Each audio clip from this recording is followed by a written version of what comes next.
Bienvenidos a la emisión estelar del Comercio TV. Lo más destacado del día: la Fiscalía y la Procuraduría solicitaron 28 millones de dólares como reparación integral al Estado dentro del denominado caso Zingue, que involucra al ex vicepresidente Jorge Glass y otros exministros de Estado, para quienes se solicitó 8 años de prisión por irregularidades en la adjudicación de un contrato petrolero con la empresa Gente Oil. Tras 9 días de audiencia en la Corte Nacional de Justicia, finalmente el tribunal, integrado por los magistrados Iván León, Javier de la Cadena y José Layedra, clausuraron la diligencia. Los jueces darán a conocer entonces en los próximos días su decisión sobre si tienen o no responsabilidad penal los 15 procesados, pues la Fiscalía los acusa de peculado en la adjudicación del contrato, de exploración y explotación del campo Zingue con la empresa Gente Oil. Asimismo, se habría determinado la presunta existencia de diferentes niveles de participación entre autores y cómplices. Como autores estaría el ex vicepresidente Jorge Glass, los exministros Carlos Pareja Yanuseli y Wilson Pastor, mientras que como cómplice estaría Silvana Pastor, hija del exministro, y otros exfuncionarios petroleros. Y finalmente, hoy se ha señalado que el peculado consiste en haber sido empleada de una empresa internacional. Ninguna de esas conductas es constitutiva de peculado, y por eso mismo la Fiscalía, de manera muy curiosa, cambia la calificación de su participación y deja de señalarle como autora de peculado y le señala como cómplice de peculado. De su lado, Pablo Encalada, defensa de 4 de los procesados en calidad de cómplices, tiene su lectura con respecto a las diligencias. Hubo una muy buena negociación, que el contrato solo tiene beneficios para el Estado y que no puede existir de esa manera ningún delito de peculado. Sin embargo, espera una decisión favorable por parte del tribunal. Nosotros lo que esperamos es que el tribunal ratifique el estado de inocencia, y yo creo, estoy convencido que eso va a suceder, porque el tribunal que estuvo presente en esta audiencia no puede resolver otra cosa sino lo que dijeron los testigos y los peritos. Según la Fiscalía, el presunto delito se habría cometido cuando realizaban el cálculo de $33.50 por barril de petróleo, tarifa negociada con el Estado. Sin embargo, tampoco se habrían tomado en cuenta el total de las reservas. En este caso, tanto la Procuraduría General como la Fiscalía pidieron 28 millones de dólares como reparación integral, además de una pena privativa de libertad de 8 años para los autores y 4 años de privación de libertad para los cómplices, informó Marilyn Jaramillo. Con 7 impactos de bala, un sujeto intentó acabar con la vida de un juez en San Lorenzo, Esmeralda. Se conoce que el magistrado tiene a su cargo varias investigaciones, una de ellas relacionada a Walter Patricio Arizala, alias Guacho. Era la mañana de este jueves, cuando un sujeto desconocido intentó asesinar al juez Óscar Cuenca. El juez de Garantías Penales, Reinaldo Ceballos, insiste en que Daniel Salcedo sea trasladado a la cárcel 4 de Quito, puesto que el procesado habría justificado encontrarse bajo amenazas externas. Desde la Comisión Anticorrupción se sostiene que ningún privado de la libertad debe tener preferencias.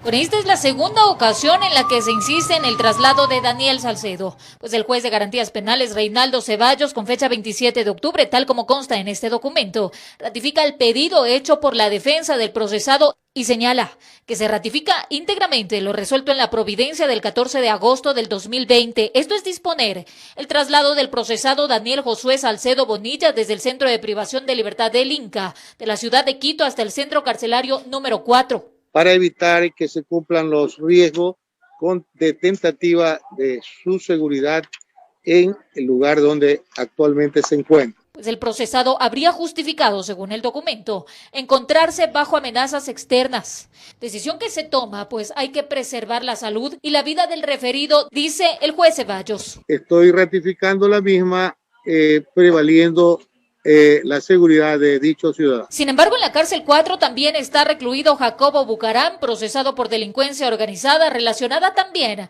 a la venta de insumos médicos. Desde la Comisión Nacional Anticorrupción tienen su propia lectura. Me da la impresión que lo que buscan es juntarles. Me parece que además esto no puede desviar la atención de problemas de fondo en la propia investigación alrededor de Salcedo, sino que se debe avanzar en el proceso de manera ágil y oportuna. Sin embargo, el juez Ceballos afirma que no existe interés alguno en el traslado de Salcedo. Yo le digo el motivo de la discusión, porque una persona permanezca no en un determinado sitio, sino que esa persona va a permanecer privado de su libertad.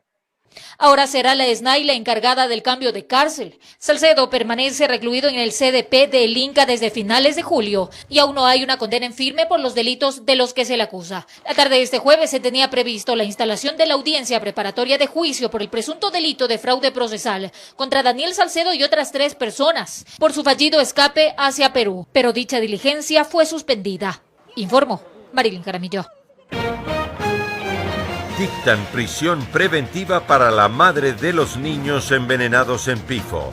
También estaría involucrada con otro cadáver hallado en el lugar. Municipio analiza suspender las fiestas de Quito por el repunte de casos de coronavirus. Ataque con cuchillo en Francia deja 3 personas fallecidas. Autoridades lo califican como atentado.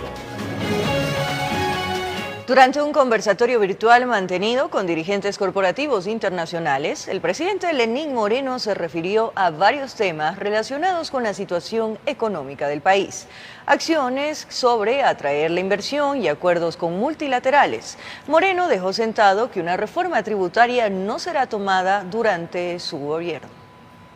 El conversatorio virtual en donde participó el presidente de la República, Lenín Moreno, estuvo organizado por los miembros de la America Society y Council of the Americas ASCOA. Después de que el mandatario expuso la realidad vivida por el país durante lo más duro de la pandemia, en el avance de la charla desglosó varias aristas en torno a la economía nacional. El equipo económico de Ecuador refinanció el ramo de la deuda externa de los tenedores de bonos de una manera muy conveniente para el país. Tan conveniente como que se libera recursos por aproximadamente $10.000 millones para el próximo gobierno. En la misma línea se refirió a las decisiones que a nivel tributario podrían quedar en proceso en lo que le resta de su mandato constitucional. Como es nuestro compromiso con el Fondo Monetario Internacional, nosotros vamos a dejar la propuesta para el próximo gobierno de una reforma tributaria. De todas formas, será el próximo gobierno el que tome la decisión acerca de aquello. En más de una ocasión, el hablar de una reforma tributaria no necesariamente significa subida de impuestos, significa readecuación de ellos. Lo importante ahora, dijo el mandatario, es traer inversión al país. En ese contexto dejó abierta la posibilidad de que empresas en la rama de salud canalicen inversiones en Ecuador. La misma política que hemos mantenido durante todo mi gobierno. Apertura total a la inversión, principalmente en aquellos sectores en los cuales el Ecuador tiene mayores índices de rentabilidad, que generen empleo, que generen producción, que generen bienestar. En el ámbito de las relaciones bilaterales con Estados Unidos, también señaló que quizá un tratado comercial no se logre concretar en su gobierno, mas manifestó que las negociaciones siguen en marcha. Informó Javier Rosero. La Corte Constitucional declaró la inconstitucionalidad de la palabra obligatorias, que consta en el Decreto Ejecutivo 813, con el que se permitió la compra de renuncias obligatorias de los servidores públicos. Los magistrados encontraron que la obligatoriedad expresada es contraria a los derechos, a la seguridad jurídica y al trabajo.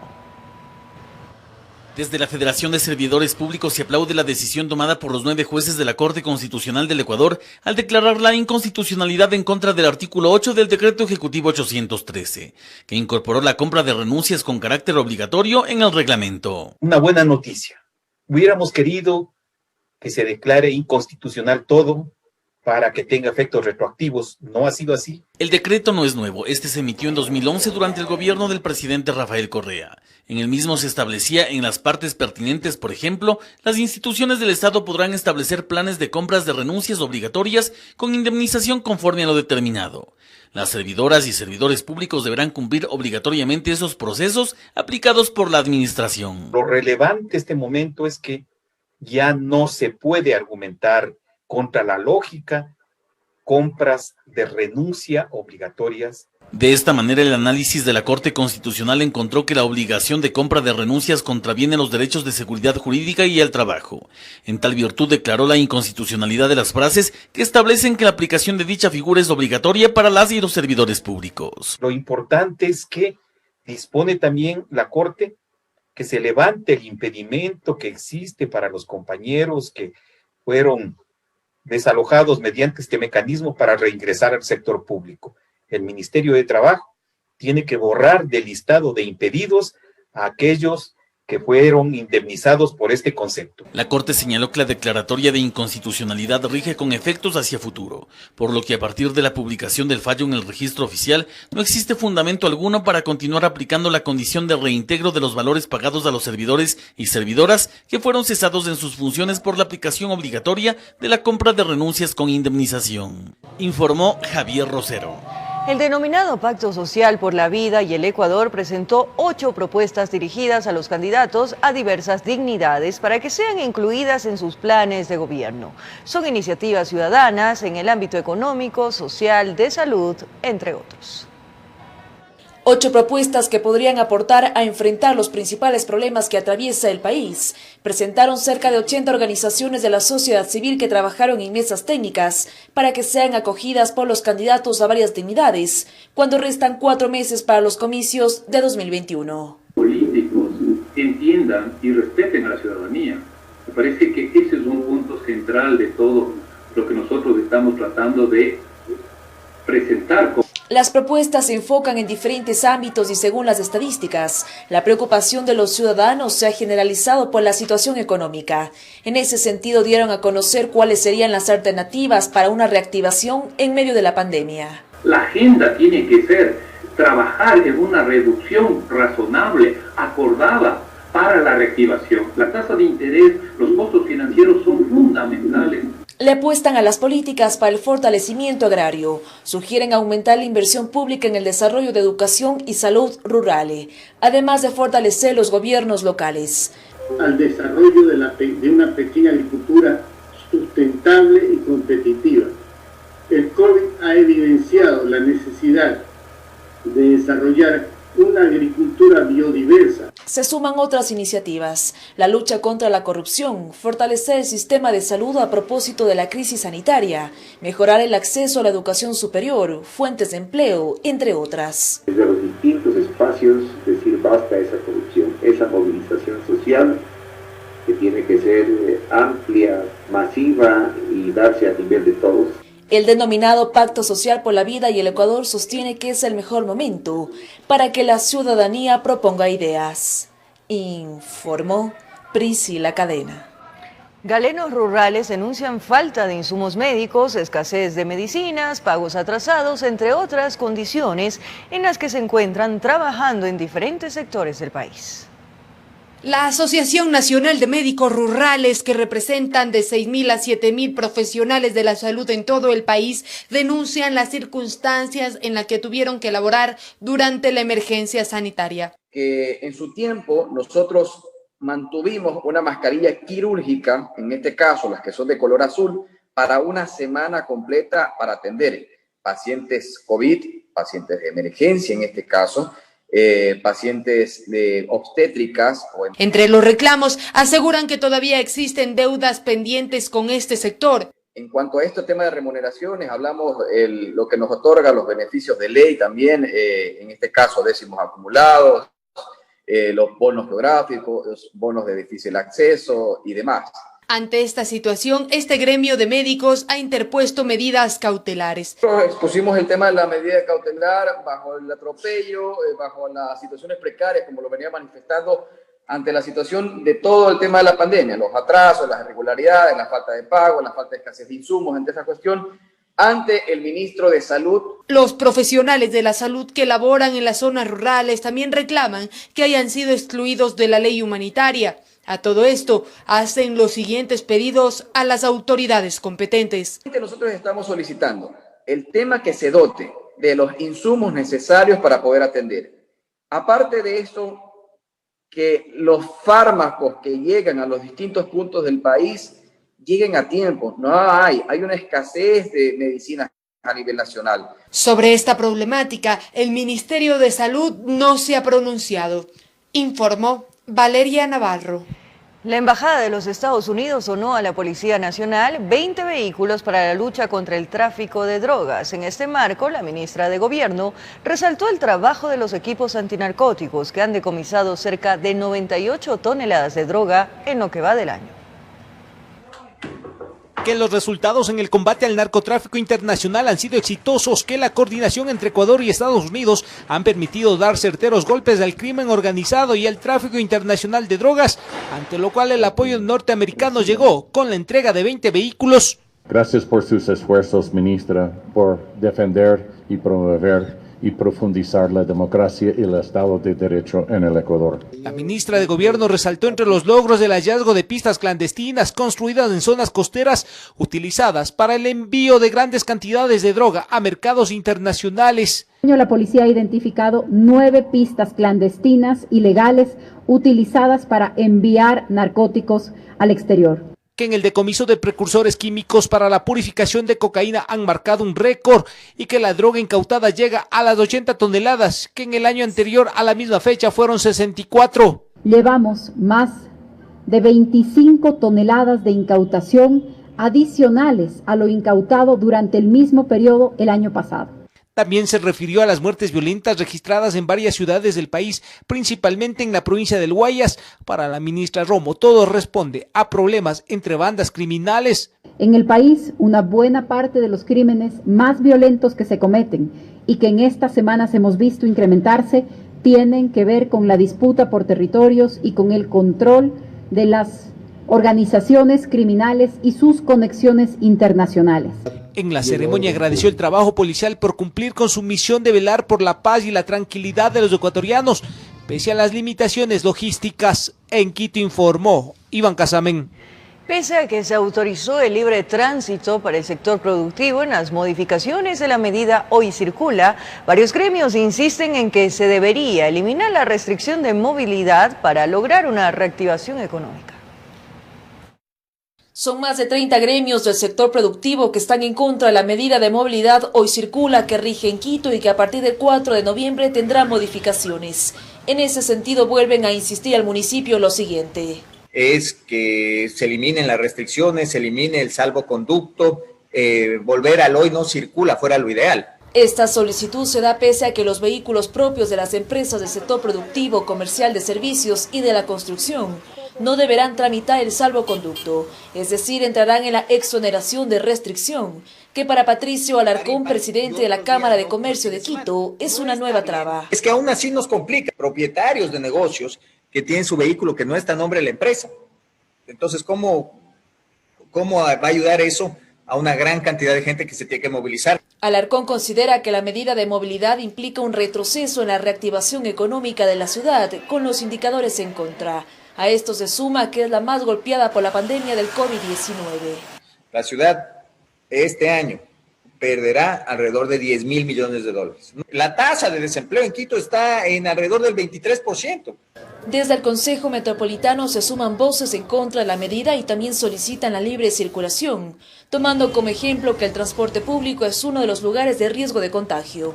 Señor alcalde de Quito, levante las restricciones de movilidad. Las modificaciones en las restricciones de movilidad lo único que están generando es confusión. Además, el gremio productivo presentará un recurso legal en los próximos días. Una acción de protección. Acudiremos a la Corte Constitucional.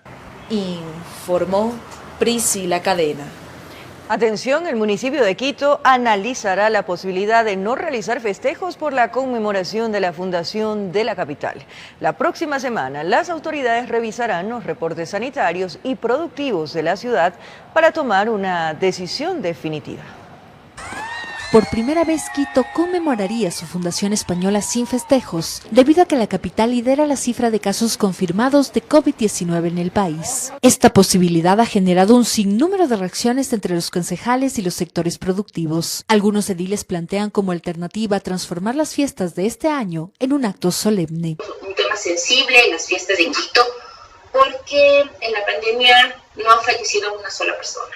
Han fallecido cientos, han fallecido miles, y plantear el tema como una celebración como tal es bastante complejo. Mientras para otros concejales es imprescindible la necesidad de generar espacios que reactiven la economía en la urbe. Qué sé yo, la serenata quiteña puede, como hay un par de serenatas quiteñas, se podría ir la serenata a los barrios sin que salgan las personas de la casa. La decisión de realizar o no las conocidas fiestas de Quito estaría sujeta a los informes que presenten las Secretarías de Salud, Cultura y Desarrollo Productivo la próxima semana. En tanto, el alcalde de Quito, en varias entrevistas efectuadas durante la semana, adelantó que este año las celebraciones de diciembre serán atípicas por el coronavirus, por lo que el Cabildo piensa qué actividades se podrían realizar. Se puede extender temas de las luces, cosas que no son efectivamente contaminantes. Los representantes de la Cámara de Turismo de la capital solicitaron que no se limiten sus actividades durante el mes más importante del año para el comercio. Aseguran que los focos de propagación del virus no cambian por un feriado, las fiestas o un fin de semana. Ya sabemos dónde están los sitios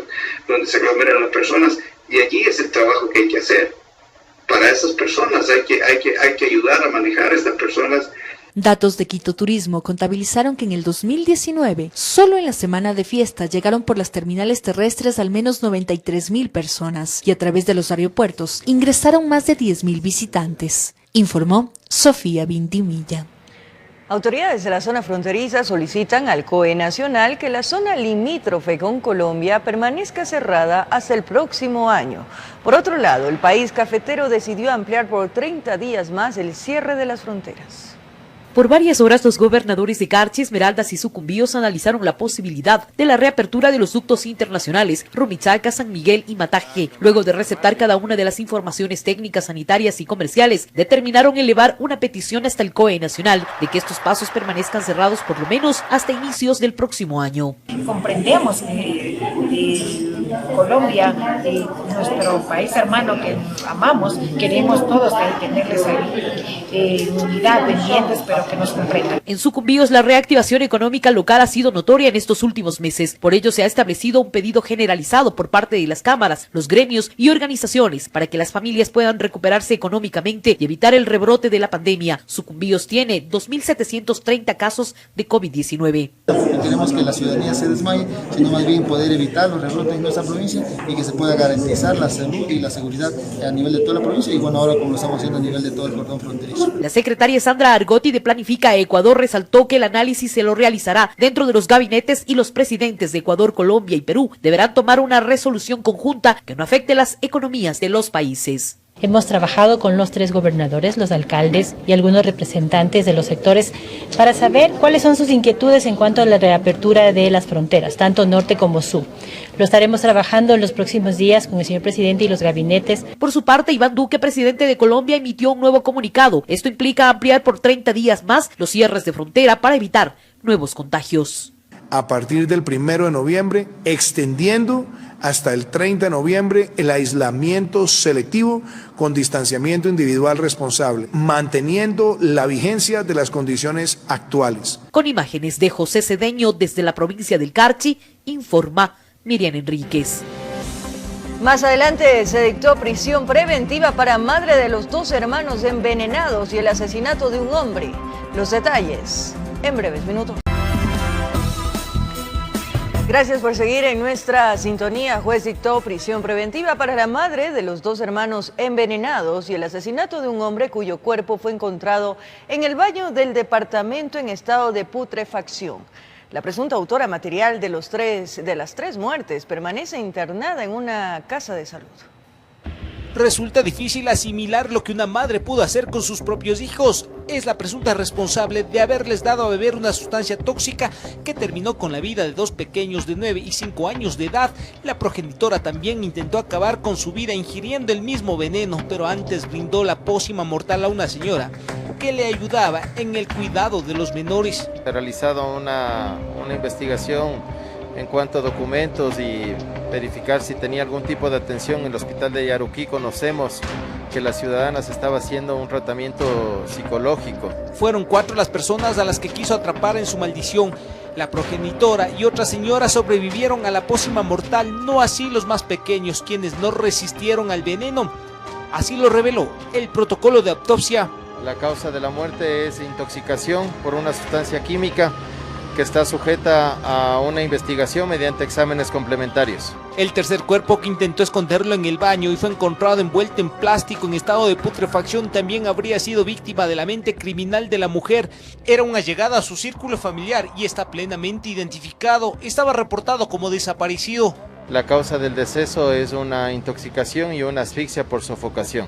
Meses atrás, con sus planes de terror, habría intentado acabar con la vida de su familia, a quienes les dio a beber alguna sustancia tipo veneno. Incluso al padre de los dos pequeños y expareja le mandó al hospital a cuidados intensivos por 12 días. Datos revelados a la policía en el proceso investigativo. Es increíble que esta persona con sus hijos convivió con el cadáver durante más de 8 días.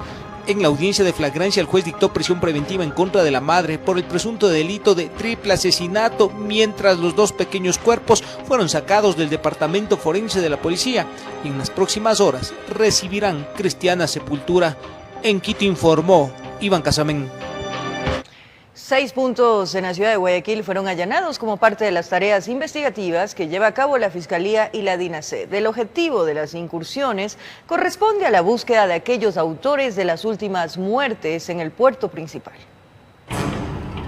Son muertes que generan la alarma social y que tienen a las unidades especializadas en marcha, tras la pista de quienes estarían detrás de estos actos de violencia que han cobrado la vida de varias personas en los últimos meses.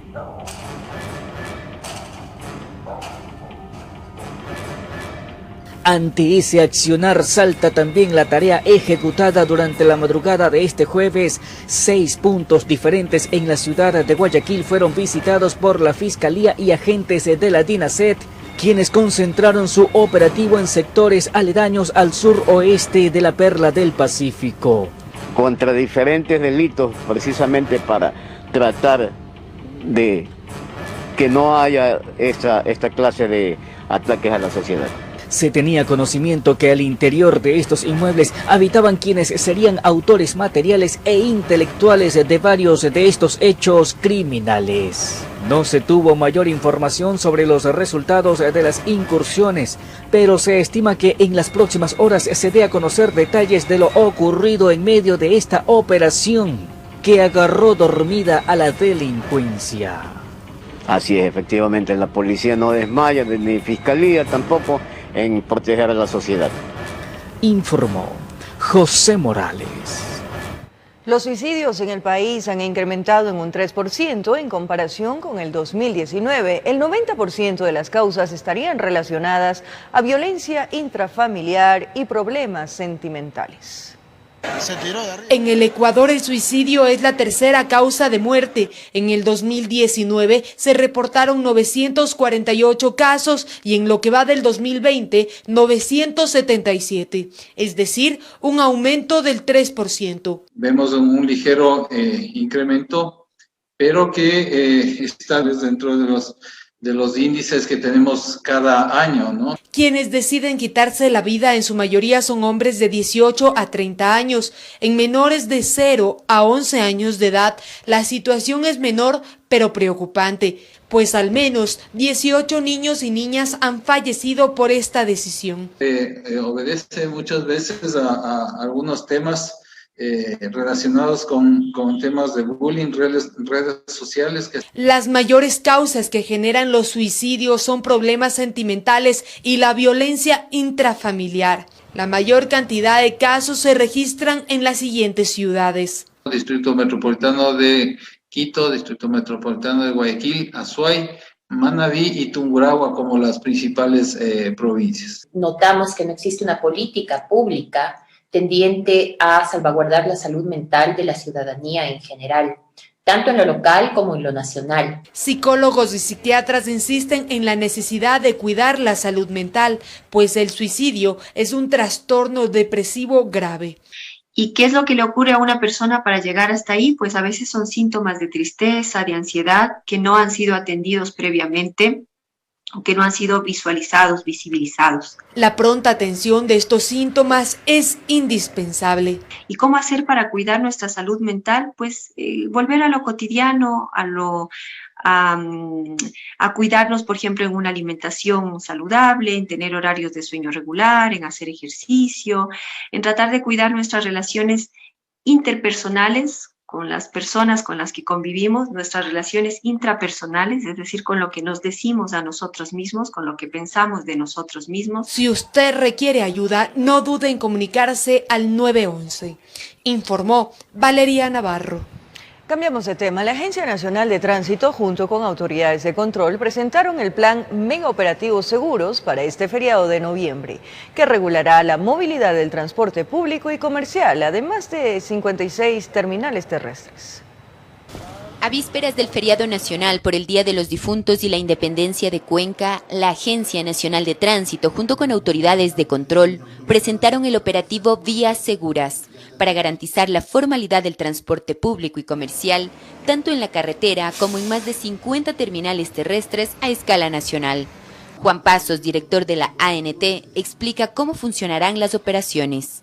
Hemos activado 56 terminales terrestres a nivel nacional, en donde se va a trabajar 24/7, y con esto vamos a garantizar que la gente utilice transporte seguro, que tenga sus contratos y permisos de operación. Tenemos un 75% de aforo autorizado por el COE nacional en las unidades de transporte, y tenemos activado el 100% de las rutas y las frecuencias a nivel nacional. El operativo busca una movilidad segura, además de una significativa reactivación económica y turística. Desde la institución se indicó la implementación del sistema de telemedicina para los pasajeros y conductores. Es un sistema que verifica las condiciones de estado de salud con el registro de números telefónicos, número de cédula, y este hace que el sistema haga una trazabilidad y que si tenemos alguna alerta, inmediatamente esa persona sea derivada a un centro de salud. Además, las operadoras de transporte hacen un monitoreo a través de pruebas rápidas que se hace aleatoriamente, para que se sepa cómo están los conductores, los controladores. Todo esto con el fin de generar movilidad efectiva y un turismo responsable en el marco del COVID-19, informó Caterine Aguirre. Más de 8.000 policías de la zona 8, conformada por Guayaquil, Durán y San Borondón, resguardarán la seguridad durante este feriado, con el fin de contener brotes delictivos. Por su parte, la Agencia Nacional de Tránsito reforzará el control del transporte interprovincial para evitar así accidentes de tránsito. Se busca acercar cualquier conato delictivo que habitualmente aprovecha asuetos largos. En la policía no lo ignoran. Por eso anuncian la disposición de 8.000 hombres en toda la zona 8. Estos operativos CAMES significa que van a estar inmersos también lo que es Fuerzas Armadas, va a estar la ATM y también va a estar la CTE.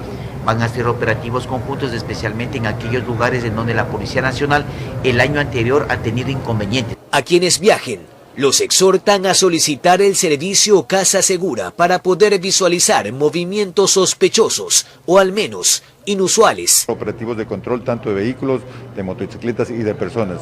Tenemos un apoyo adicional de talento humano y de recursos logísticos. En la Comisión de Tránsito del Ecuador se han destinado 4.619 agentes, 390 patrulleros, 189 motos y 64 bicicletas. Que es la unidad de rescate y emergencias médicas, el tiempo de reacción es muy rápido, con lo cual podemos llegar en el evento que exista algún accidente. A la salida de los balnearios también tenemos nosotros el control de ingesta de alcohol. Hablemos del caso de transporte inter e intraprovincial que incumplen las rutas y frecuencias establecidas. A nivel nacional hay 370 velocímetros fijos y 7 móviles. Sin embargo, en la policía dicen no esperan el feriado para actuar. Está detenida una persona, una motocicleta, y se le encontró en su poder $6.500.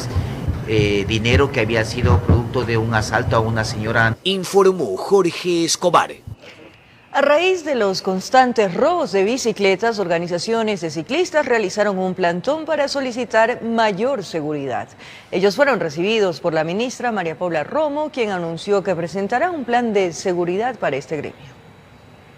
Fue el pasado sábado que Sara junto a dos amigas decidieron ir a ciclear. Cuando se encontraban aún en el vehículo camino a su destino, sobre la avenida Simón Bolívar e intersección con la Ruta Viva, relata que 3 sujetos las interceptaron. Ellos se subieron al vehículo, nos secuestraron, nos llevaron con ellos, nos llevaron amarradas, nos golpearon de una manera muy cruel muchas veces. En su propio vehículo tomaron dirección hacia el sur de Quito, hasta que una camioneta los alcanzó. Nos encontró en medio del camino en la Simón Bolívar, vía al sur de Quito. Esta camioneta se llevó las 2 bicicletas de alta gama que nosotros estábamos llevando. Casos como estos se han agudizado tras la pandemia, aseguran organizaciones de ciclistas. Por ello, protagonizaron un plantón en la tribuna de los Chiris, al norte de la capital. Siempre ha sido inseguro, pero con la pandemia y demás de este año se nota que hay mucha más inseguridad. Nosotros, por ejemplo, sufrimos del robo de nuestra casa de 4 bicicletas. Tenemos gente muy cercana que ha sufrido robos en la vía. Ha proliferado el robo de bicicletas. De allí se trasladaron hasta la Comandancia General de Policía, donde fueron recibidos por la ministra María Paula Romo, a quien le entregaron varias de sus propuestas. Nosotros pedimos más presencia policial y más acompañamiento. Propusimos que haya una unidad especializada dentro de la Policía Nacional que se encargue de atender a este tipo de casos de ciclistas, que haya una atención ágil y permanente de la policía. Recibamos todo, hagamos un plan con los pedidos y hagamos un seguimiento. Nos encontramos el próximo jueves. Y es que aseguran que las denuncias en su mayoría no tendrían resultado, además de que los procesos para presentarlas serían burocráticos, como le pasó a Sara. No nos querían recibir la denuncia porque no teníamos con nosotros nuestros documentos de identidad que habían sido sustraídos por estos delincuentes. En teoría nos tenían que contactar en 72 horas y hasta la fecha no hemos tenido ningún tipo de respuesta de la policía. En este marco, la ministra se comprometió a revisar las propuestas y a presentar en una semana un plan integral de seguridad para los ciclistas. En Quito informó Adriana Rojas. Con el fin de continuar ayudando a más familias vulnerables, niños, adultos y personas de la tercera edad con discapacidad y de escasos recursos económicos que necesitan medicinas, sillas de ruedas, bastones y más equipo técnico para mejorar su calidad de vida, la Fundación Jonathan impulsa la venta de la tradicional colada morada. Por ello, queremos invitarlos a ser parte de esta jornada solidaria que se realizará hasta el próximo domingo 1 de noviembre. Si usted desea colaborar, puede comunicarse al número 09-971-3078. Lo dejamos en pantalla. Gracias por hacernos sonreír y sabemos que va a ganar esa Vuelta a España. Con esto nos despedimos, amigos. Gracias por su sintonía, cariño, pero sobre todo estar acompañándonos todas las noches y esos mensajes que nos envían todos los días. Un abrazo grande.